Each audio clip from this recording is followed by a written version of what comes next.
ಓಂ ಇತರ ವ್ಯಪದೇಶಾದ್ ಹಿತಾಕರಣಾದಿ ದೋಷ ಪ್ರಸಕ್ತಿ. ಇತರ ವ್ಯಪದೇಶಾಧಿಕರಣ ಅಂತ ಬ್ರಹ್ಮಸೂತ್ರ ಭಾಷ್ಯದ 2ನೇ ಅಧ್ಯಾಯದ 1ನೇ ಪಾದದ 22ನೇ ಸೂತ್ರ. ಅಲ್ಲಿಂದ ಮುಂದೆ ಇತರ ವ್ಯಪದೇಶಾಧಿಕರಣ ಅನ್ನುವಂಥ ಅಧಿಕರಣ ಪ್ರಾರಂಭ ಕಾಣ್ತದೆ. ಅದಕ್ಕೆ ಸಂಬಂಧಪಟ್ಟಂಥ ಈ ಅಣುಭಾಷ್ಯದ ವ್ಯಾಖ್ಯಾನ ರೂಪವಾದಂಥ ತತ್ವಮಂಜರಿಯಲ್ಲಿ ಎಲ್ಲ ಅಂಶಗಳನ್ನು ನಾವು ನೋಡಿದ್ದೇವೆ. ಕೆಲವು ಮೂಲ ಸೂತ್ರಗಳನ್ನು ಈಗ ಸ್ವಲ್ಪ ಗಮನಿಸಬೇಕು. ಅದರಲ್ಲಿ ಇದರ ವ್ಯಪದೇಶ ಹಿತಾಕರಣಾದಿ ದೋಷ ಪ್ರಸಕ್ತಿ ಅನ್ನುವುದನ್ನು ಈಗಾಗಲೇ ನೋಡಿ ಮುಗಿಸಿದ್ದೀವಿ. ಅದರದೊಂದು ಸೂಕ್ಷ್ಮ ಅರ್ಥವನ್ನು ಗಮನಿಸಬೇಕು. ಜೀವನೇ ಕರ್ತೃ ಅಂತ ನೀವು ಹೇಳೋದು ಉಚಿತ ಅಲ್ಲ. ಜೀವ ಒಂದು ವೇಳೆ ಸ್ವತಂತ್ರವಾಗಿ ಕರ್ತೃವಾಗಿದ್ದಾದರೆ ಅವನು ತನಗೆ ಬೇಕಾದಂತಹ ಹಿತವಾದದ್ದನ್ನೇ ಯಾವಾಗಲೂ ಮಾಡಬೇಕಿತ್ತು, ಮತ್ತು ಅಹಿತವಾದದ್ದನ್ನು ಮಾಡಬಾರ್ದಿತ್ತು. ಹೀಗೆ ತನ್ನ ಸುಖಕ್ಕೆ ಬೇಕಾದದ್ದೆಲ್ಲವನ್ನೂ ಅವನು ಮಾಡಬೇಕಿತ್ತು, ತನಗೆ ದುಃಖಕ್ಕೆ ಕಾರಣವಾದ್ದನ್ನು ಅವನು ಮಾಡಬಾರ್ದಿತ್ತು. ಹೀಗೆ ಅವನಲ್ಲಿ ನಾವು ನೋಡಬೇಕಿತ್ತು. ಇದು ಅವನಲ್ಲಿ ಕಂಡು ಬರಬೇಕಿತ್ತು ಈ ಒಂದು ವಿದ್ಯಮಾನ. ಆದರೆ ಹಾಗೆ ಕಂಡು ಬರ್ತಾ ಇಲ್ಲ. ಕಂಡು ಬರ್ತಿಲ್ಲ, ಆದ್ರಿಂದ ಅದನ್ನು ಸ್ವತಂತ್ರ ಅಂತ ಹೇಳಬಾರದು ಅಂತ ಅಲ್ಲಿ ಬಂದಿದೆ. ಮುಂದೆ ಅಧಿಕಂತು ಭೇದ ನಿರ್ದೇಶ ಆತನ ಸೂತ್ರ. ಪರಮಾತ್ಮನಿಗೆ ಶ್ರಮ, ಇಷ್ಟೆಲ್ಲ ಕೆಲಸ ಮಾಡುವವನಿಗೆ ಶ್ರಮ ಇತ್ಯಾದಿ ಆಗ್ತದ ಅಂತಂದ್ರೆ ಶ್ರಮ, ಚಿಂತೆ ಮೊದಲಾದ ದೋಷಗಳು ಅವನಿಗಿಲ್ಲ. ಯಾಕೆಂದ್ರೆ ಅವನು ಅಧಿಕ ಶಕ್ತಿ ಉಳ್ಳವನಾದ್ರಿಂದ. ಅವನು ಯಹ ಅಶನಾಯ ಪಿಪಾಸಿ ಶೋಕಂ ಮೋಹಂ ಜರಾಂ ಮೃತ್ಯು ಮತ್ಯೇತಿ ಇತ್ಯಾದಿ ವಿಶೇಷ ದರ್ಶನಾತ್. ಅವನು ಕೂಡ ಕರ್ತೃವೇ ಆದರೂ ಕೂಡ ನಮ್ಮಂತೆ ಕರ್ತೃವಲ್ಲ. ಅವನು ಹಸಿವು, ನೀರಡಿಕೆ ಮತ್ತು ದಣಿವು ಇತ್ಯಾದಿ ಎಲ್ಲವನ್ನು ಕೂಡ ಮೀರಿ ನಿಂತವನು. ಆದ್ರಿಂದ ಅವನಿಗೇನು ತೊಂದರೆ ಆಗೋದಿಲ್ಲ ಅಂತ ತಾತ್ಪರ್ಯ. ಅದು ಅಲ್ಲಿ ಸೂತ್ರದ್ದಾಯಿತು. ಅದರಿಂದ ಮುಂದೆ ಅಶ್ಮಾದಿ ವಚ್ಚ ತದನುಪಪತ್ತಿ ಅಂತ 24ನೇ ಸೂತ್ರ. ನಮ್ಮ ಅನುಸಂಧಾನ ದೃಷ್ಟಿಯಿಂದ ಇದು ಕೂಡ ಚೆನ್ನಾಗಿದೆ, ಅದನ್ನು ಗಮನಿಸಬೇಕು. ಚೇತನತ್ವೇಪಿ ಅಶ್ಮಾದಿವತ ಅಸ್ವತಂತ್ರತ್ವಾತ್ ಸ್ವತಃ ಕರ್ತೃತ್ವ ಅನುಪಪತ್ತಿ ಜೀವಸ್ಯ.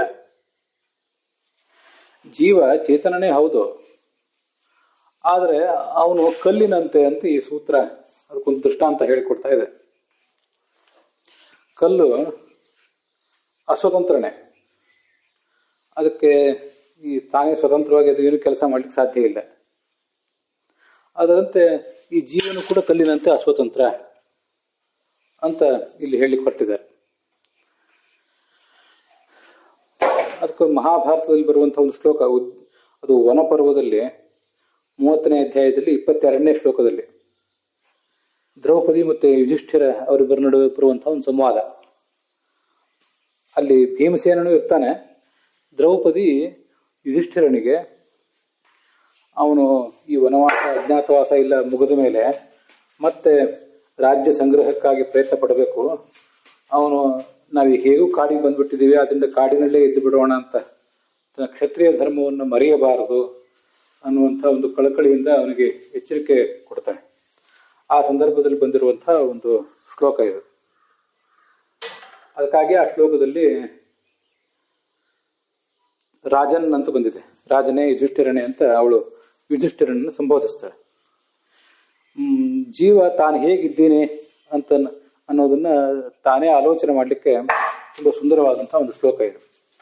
ಯಥಾ ದಾರುಮಯೀಂ ಯೋಷಾಂ ನರ ಸ್ಥಿರ ಸಮಾಹಿತ ಇಂಗಯತ್ಯಂಗಮಂಗಾನಿ ತಥಾ ರಾಜನ್ಯಮಾ ಪ್ರಜಾಹ ಅಂತ ಆ ಶ್ಲೋಕ ಹೇಳ್ತದೆ.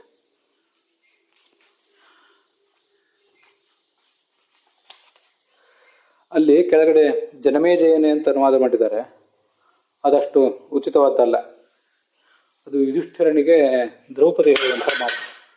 ಆದ್ರಿಂದ ರಾಜನೇ, ನೀನು ಈ ಜೀವನನ್ನು ಹೇಗೆ ತಿಳ್ಕೋಬೇಕು ಅಂದರೆ, ಒಂದು ಸೂತ್ರದ ಗೊಂಬೆಯನ್ನ ಅಥವಾ ಸಲಾಕೆ ಗೊಂಬೆಯನ್ನ ಒಬ್ಬ ಕಲಾವಿದ ನಿಯಂತ್ರಿಸ್ತಾ ಇರ್ತಾನೆ.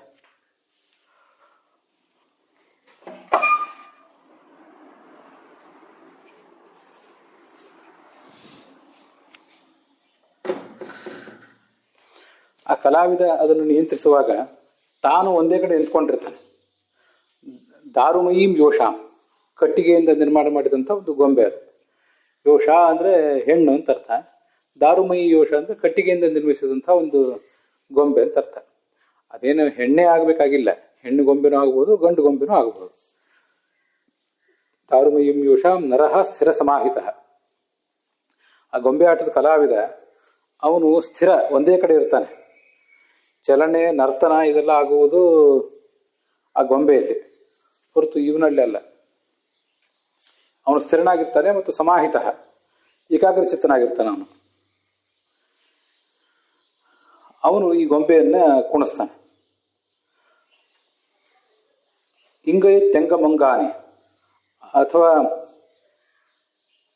ಕೆಲವು ಬಾರಿ ಅವನು ತಾನು ಒಂದು ಕಡೆ ನಿಂತ್ಕೊಂಡು, ಗೊಂಬೆ ಆಟದ್ದು ಒಂದು ಉದಾಹರಣೆ ಅಲ್ಲಿ ಅವರು ಅನುವಾದ ಮಾಡುವಾಗ ಹೀಗೆ ಮಾಡಿದ್ದಾರೆ. ತಾನು ತನ್ನ ಕೈ ಕಾಲು ಮೊದಲಾದ ಅಂಗಗಳನ್ನು ತನ್ನ ಇಚ್ಛೆ ಬಂದಂತೆ ಅಲುಗಾಡಿಸ್ತಾನೆ ಅಂತ. ಗೊಂಬೆಯನ್ನು ನಿಯಂತ್ರಿಸ್ತಾನೆ ಆ ಗೊಂಬೆ ಆಟದ ಕಲಾವಿದ ಅಂತ ಅನ್ನೋದು ಒಂದು ಸಂಗತಿ. ಇನ್ನೊಂದು, ತಾನು ತನ್ನ ಕೈಗಾಲುಗಳನ್ನು ಅಲುಗಾಡಿಸ್ತಾನಲ್ಲ ಅಂತ ಮತ್ತೊಂದು ಉದಾಹರಣೆ ಕೊಟ್ಟಿದ್ದಾರೆ. ಆದರೆ ನನ್ನ ದೃಷ್ಟಿಯಲ್ಲಿ ಅದು ಅಷ್ಟೇನು ಸರಿಯಾದ ಅನುವಾದ ಆಗೋದಿಲ್ಲ. ಆ ಇಡೀ ಕಟ್ಟಿಗೆ ಗೊಂಬೆ ಇದೆಯಲ್ಲ, ಸೂತ್ರದ ಗೊಂಬೆ ಅಥವಾ ಸಲಾಕಿ ಗೊಂಬೆ, ಸೂತ್ರದ ಗೊಂಬೆ ಅಥವಾ ಸಲಾಕಿ ಗೊಂಬೆಯ ಅಂಗಗಳನ್ನು ಇವನು, ಅಂಗವನ್ನು ಅಂದರೆ ಅದರ ಶರೀರವನ್ನು ಹಿಡಿದ್ರೆ ಇಡೀ ಸ್ವರೂಪವನ್ನು, ಅಥವಾ ಅಂಗಾನಿ ಅಂದರೆ ಅದರ ಕೈ ಮತ್ತು ಕಾಲುಗಳನ್ನು ಇಂಗೈತಿ ಪ್ರೇರಿಸ್ತಾನೆ. ತಥಾ ರಾಜನ್ ನಿಮಾಃ ಪ್ರಜಾಹ, ಅದರಂತೆ ಈ ಭಗವಂತನು ಕೂಡ ಈ ಎಲ್ಲ ಪ್ರಜೆಗಳನ್ನು ನಿಯಂತ್ರಿಸ್ತಾನೆ ಅಂತ ಅಲ್ಲಿ ಬಂದಿರುವಂಥ ಶ್ಲೋಕ. ಮುಂದೆ 25ನೇ ಶ್ಲೋಕ.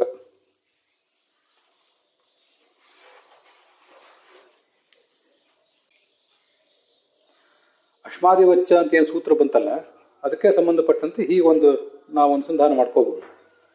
ಒಂದು ಕಡೆ ಈ ಕಲ್ಲು, ಒಂದು ತುದಿಯಲ್ಲಿ ಕಲ್ಲಿದೆ, ಮತ್ತೊಂದು ತುದಿಯಲ್ಲಿ ಭಗವಂತ ಇದ್ದಾನೆ. ಭಗವಂತ ಪೂರ್ಣವಾಗಿ ಸ್ವತಂತ್ರ, ಕಲ್ಲಿಗೆ ಜ್ಞಾನವೂ ಇಲ್ಲ, ಸ್ವಾತಂತ್ರ್ಯವೂ ಇಲ್ಲ, ನಮಗಿದು ಗೊತ್ತಿದೆ. ನಡುವೆ ಇರುವಂಥ ನಾವು ಚೇತನದೇನಿದ್ದೇವಲ್ಲ, ಕಲ್ಲಿನಂತೆ ಜಡರಲ್ಲ, ಭಗವಂತನಂತೆ ಸ್ವತಂತ್ರರಲ್ಲ. ಸ್ವಾತಂತ್ರ್ಯ ಅಂತೂ ಇಲ್ಲವೇ ಇಲ್ಲ, ಅದು ವಿಷಯ ಬೇರೆ. ಆದರೆ ಕಲ್ಲಿನಂತೆ ಜಡರಲ್ಲ. ಭಗವಂತ ನಮಗೆ ಜ್ಞಾನ, ಇಚ್ಛಾ ಇತ್ಯಾದಿಗಳನ್ನು ಕೊಟ್ಟಿದ್ದಾನೆ. ಇತ್ಯಾದಿಗಳನ್ನು ಕೊಟ್ಟು ನಮ್ಮಿಂದ ಕಾರ್ಯ ಮಾಡಿಸ್ತಾ ಇದ್ದಾನೆ. ಆದ್ರಿಂದ ಒಂದು ತುದಿಯಲ್ಲಿರುವ ಭಗವಂತನಂತೆ ನಾವಲ್ಲ, ಸ್ವತಂತ್ರರಲ್ಲ, ಮತ್ತೊಂದು ತುದಿಯಲ್ಲಿರುವಂತಹ ಜೀವರಂತೆ ಜಡರು ನಾವಲ್ಲ ಅಂತ ಹೀಗೆ ನಮ್ಮ ಸ್ವರೂಪವನ್ನು ನಾವು ಅನುಸಂಧಾನ ಮಾಡಬೇಕು ಅಂತ ಅದರ ತಾತ್ಪರ್ಯ. ಮುಂದೆ ಅಲ್ಲಿ ಬಂದಿರುವಂಥದ್ದು ಈ ಉಪಸಂಹಾರ ದರ್ಶನಾನ್ನೇತಿ ಚೇನ್ನ ಕ್ಷೀರವತಿ ಅಂತ. ಜೀವ ತಾನೇನು ಕೆಲಸವನ್ನು ಮಾಡಿರ್ತಾನಲ್ಲ ಅದನ್ನು ಮಾಡಿ ಮುಗಿಸ್ತಾನೆ, ಅದೆಲ್ಲರಿಗೂ ಗೊತ್ತಿದೆ. ಆದ್ರಿಂದ ಅವನು ಕರ್ತೃ ಅಂತ ಹೇಳಬೇಕು ಅಂತಂದ್ರೆ, ಕೆಲಸವನ್ನು ಮಾಡಿ ಮುಗಿಸ್ತಾನೆ ಅಂತ ಮಾತ್ರ ಅವನು ಸ್ವತಂತ್ರ ಕರ್ತೃ ಆಗಬೇಕಾಗಿಲ್ಲ. ಅದು ಭಗವಂತನಿಂದ ಬಂದಿರುವಂತಹ ಒಂದು ಕ್ರಿಯೆ ಅಷ್ಟೇ. ಅವನಿಗೆ ಹಸುವಿನ ಕೆಚ್ಚಲಿನಲ್ಲಿ ಹಾಲಿದೆ, ಯಥಾ ಕ್ಷೀರಂ ಗೋಷು ದೃಶ್ಯಮಾನವಪಿ ಪ್ರಾಣಾದೇವ ಜಾಯತೆ. ಹಸು ಅದನ್ನು ತಯಾರಿಸಿಲ್ಲ, ಅದನ್ನೆಲ್ಲವನ್ನೂ ಕೂಡ ಒಳಗಿರುವಂತಹ ಭಗವಂತನೇ ಹಸು ತಿಂದ ಹುಲ್ಲನ್ನ ಹಾಲಾಗಿ ಪರಿಣಮಿಸಿದ್ದಾನೆ. ಅದರಂತೆ ಜೀವನು ಕೂಡ ತಾನು ಮಾಡಿದ ಕೆಲಸವನ್ನ ಪೂರೈಸಿದಂತೆ ಕಾಣಿಸ್ತಾನೆ, ಆದರೆ ಅವನು ಅಸ್ವತಂತ್ರ. ಅದೆಲ್ಲ ಭಗವಂತ ಕೊಟ್ಟಿರುವಂತಹ ಶಕ್ತಿಯಿಂದಲೇ ಆಗಿದೆ ಅಂತ ಅನುಸಂಧಾನ ಮಾಡಬೇಕು. ಮುಂದೆ ಓಂ ದೇವಾದಿವದಪಿ ಲೋಕೆ ಓಂ ಅಂತ 26ನೇ ಸೂತ್ರ. ಈಶನೇ ಕರ್ತೃ ಆದ್ರೆ ಅವನೇ ಕಾಣಿಸೋದಿಲ್ಲ, ಕಾಣಿಸ್ಬೇಕಾಗಿತ್ತಲ್ಲ ಅವನು ಅಂತ ಹೀಗೊಂದು ಪ್ರಶ್ನೆ ಮಾಡ್ತಾರೆ. ಅದು ಪ್ರಶ್ನೆ ಸರಿಯಲ್ಲ.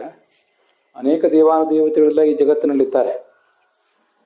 ಅವರೆಲ್ಲ ಅತೀಂದ್ರಿಯರಾದವರು, ತಮ್ಮ ಶಕ್ತಿಯನ್ನ ಜನರಿಗೆ ಅವರು ತೋರಿಸೋದಿಲ್ಲ. ಪರೋಕ್ಷ ಪ್ರಿಯ ಇವ ಹಿ ದೇವಾಹ ಪ್ರತ್ಯಕ್ಷ ದ್ವಿಷಃ ಅಂತಾನೆ ಬೃಹದಾರಣ್ಯಕ ಉಪನಿಷತ್ ಹೇಳ್ತದೆ. ಲೋಕೆ ಅಂತ ನಾವು ಮಾತನ್ನು ಹೇಳ್ತಾ ಇದ್ದಾರೆ. ಈ ಜಗತ್ತಿನಲ್ಲಿ ಪಿಶಾಚಿ ಮೊದಲಾದವುಗಳನ್ನು ನಾವು ನೋಡ್ತಿರ್ತೇವೆ. ಅವೆಲ್ಲ ಅನೇಕ ಕೆಲಸಗಳನ್ನ ಮಾಡ್ತಿರ್ತವೆ, ಆದರೆ ಯಾವ ಕಣ್ಣಿಗೆ ಕಾಣಿಸೋದಿಲ್ಲ. ಹಾಗೆ ಭಗವಂತನು ಕೂಡ ಅಂತ ಅದರ ತಾತ್ಪರ್ಯ.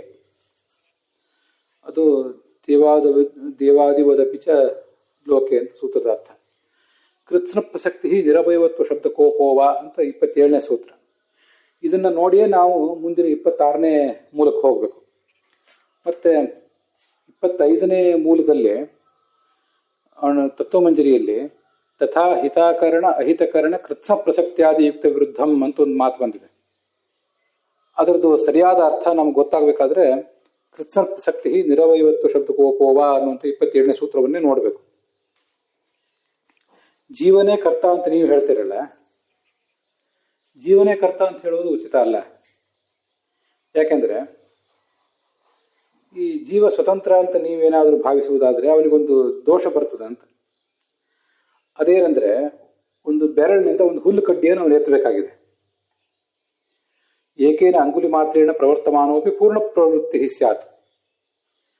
ಒಂದು ಬೆರಳಿನಿಂದ ಹುಲ್ಲು ಕಡ್ಡಿ ಎತ್ತಬೇಕಾದ ಪ್ರಸಂಗ ಬಂದಾಗ ಅವನು ತನಗಿರುವಂತಹ ಪೂರ್ಣ ಶಕ್ತಿಯನ್ನು ಬಳಸಬೇಕಾದಿತ್ತು. ಅದು ಹೀಗೆ ಮಾಡೋದು ಎಲ್ಲೂ ಕಂಡಿಲ್ಲ. ಅದರಿಂದ ಅವನು ಆ ಸಂದರ್ಭದಲ್ಲಿ ತನ್ನ ಸಾಮರ್ಥ್ಯದ ಒಂದು ಅಂಶವನ್ನು ಮಾತ್ರ ಪ್ರಯೋಗ ಮಾಡ್ತಾನೆ.